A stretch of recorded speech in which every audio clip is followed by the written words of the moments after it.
Let me explain to you about the 4 legendary Halloween series Armory draw and how this works. And this will probably be the quickest and the easiest way to understand this. They have come with a long description detailing us about the way this is going to work, but this is so confusing, right? So let me tell you what exactly happens here. The draw will contain 4 legendary blueprints and a whole lot of other rewards. And they are in the same pool. So basically this is the biggest lucky draw we will ever see in Call of Duty Mobile. And when you spin, you can get any item from this reward pool. Hell, you don't want to spend your money on something you don't want. Therefore, you will be able to select a legendary out of this pool that will have a 85% higher odds than the other 3 legendaries. Now, don't get your hopes up, because pulling a legendary out of a lucky draw has like 0.08% chance, and they are talking about 85% out of that. That's like 0.068% for your favorite gun and 0.012 for the other 3 guns. At the end of the day, nothing has changed. You're basically targeting a legendary that has the lowest odds in a lucky draw. Now, we haven't seen the odds of this lucky draw yet. In the best case scenario, what they can do is each of these legendaries has an odd of 0.08% chance. If that's the case, still pulling out a legendary out of this draw has an odd of 0.32%.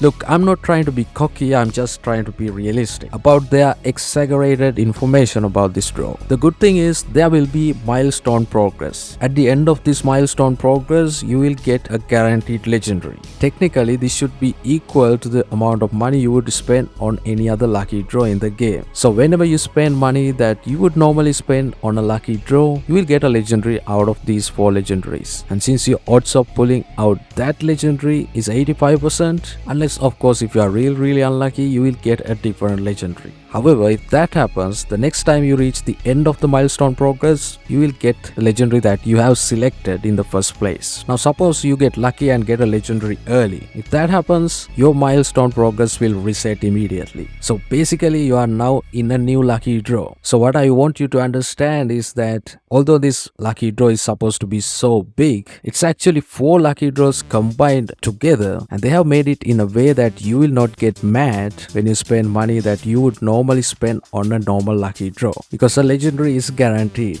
Another good thing they have done is if you receive duplicate items, those will be decomposed into series points, and when those points reach a specific value, you can exchange them for a free spin. In case you get a legendary gun as a duplicate, the amount of COD points you spend on that spin will be refunded, but your milestone progress will not be cancelled, which is good. When you receive all 4 legendaries, you will receive any of the items that you were not able to unlock when you are spinning this draw for free. So you don't have to spend money on this when you get all 4 legendaries. Also, all 4 legendaries are eligible to count for the prestige weapon. That's a win. Also, when you own all 4 Halloween legendaries, you will get the bonus rewards like the Mythic calling card, the legendary frame, icon, and finally this emote. That's basically it. Now let's talk about something new. The brand new secondary weapon, nail gun, which is also supposed to be the secondary legendary weapon in the legendary top and lucky draw. The nail gun is a special weapon featured in Call of Duty Black Ops Cold War. However, it was later added to Call of Duty Warzone, and there it was classified as a submachine gun. Now I know what you are thinking, I will clear that doubt in a minute.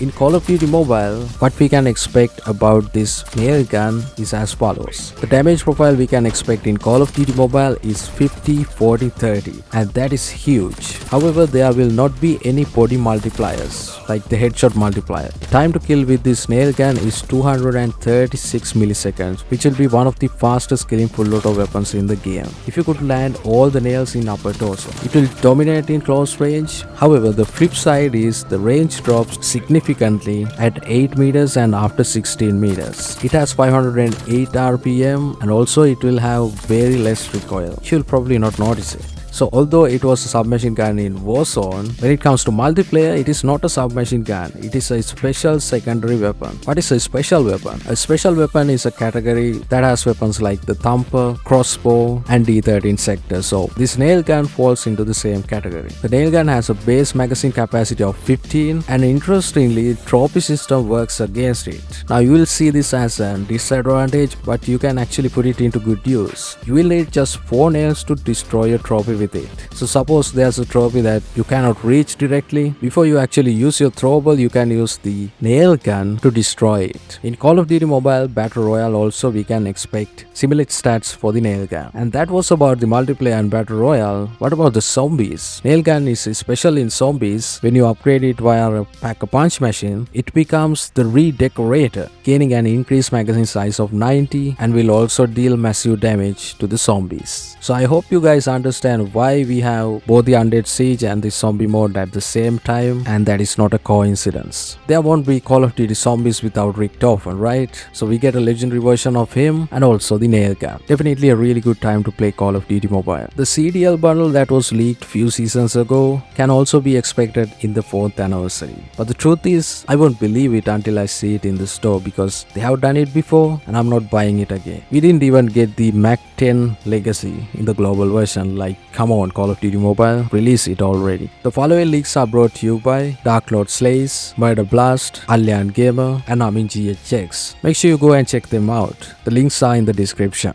There are also rumors about this Ghost Black and Gold from the Chinese Call of Duty Mobile being a free reward in the 4th anniversary. The skin is part of the Black Gold series of skins. There are a lot of skins. Some of them are not in the global and the Garena version, but most of them are in the Chinese version. If they add this Ghost skin, I think that would be a great addition to the collection. Because although it is a reskin of the Ghost Stealth skin, it looks much better than the original skin, to be honest. What do you guys think about this Ghost Black and Gold? Do you want it in the global version? Let me know in the comments section. Leakers on Duty just came up with the Season 10 balance changes. Let's start with the DRH. DRH range is increased as follows. The chest multiplier is increased from 1 to 1.15. Base reload mag speed is increased from 1.33 seconds to 1.16 seconds, which is another good buff. And they have done a crazy thing. They have removed all penalties of the 25 OTM mag. I love the change, but I like the 30 OTM mag more. Moving on to BK57, they have adjusted the range. They clearly wanted BK57 to be better in close range, and they have adjusted the mid range as well. Weird change, honestly. For the Oden, they have increased the ADS speed, probably because we have an Oden to sell. ASM-10's first range increased from 16 meters to 20 meters, which is insane. The base reload speed is also increased from 1.58 seconds to 1.28 seconds. That's kind of fast. And they have done a really good thing, that is the sprint to fire delay. Now it is decreased by 20 milliseconds. The movement speed is also increased. Finally, they have done something good to ASM-10. For the FR556, they have reduced the aim shake magnitude. It's a great assault rifle with really good accuracy but huge aim shake, so I bet it's going to be better now. PPSH-41's lateral recoil is reduced. Moving on to the Striker 45, they have increased the range from 5 meters to 6 meters, 10 meters to 11 meters, and 20 to 22. Not a huge change by the looks, but it will make a huge difference in gameplay. Moving on to the brand new Mythic CX9, the bullet velocity is increased from 450 meters per second to 660 meters per second. That's a huge buff. Not only that, they have also increased damage in the last two ranges. Earlier it was 12-11, now it's 12.5-12. So they really want it to be better in long ranges. The chest multiplier is also increased from 1.1 to 1.15. The hipfire accuracy is also increased. Earlier it was 250-200, now it's 190-90. So it's basically a better submachine gun now. They have also done the following changes to the given attachments. MSMC's lateral recoil is also decreased, just like the PPSH-41. The RUS range is increased, but only the first two ranges. They have come up with a change for the M4 LMG again. The aim shake is decreased, and the 30 round light mag, now the ADS time is increased. Earlier it was minus 10%, now it's minus 30%, which is great.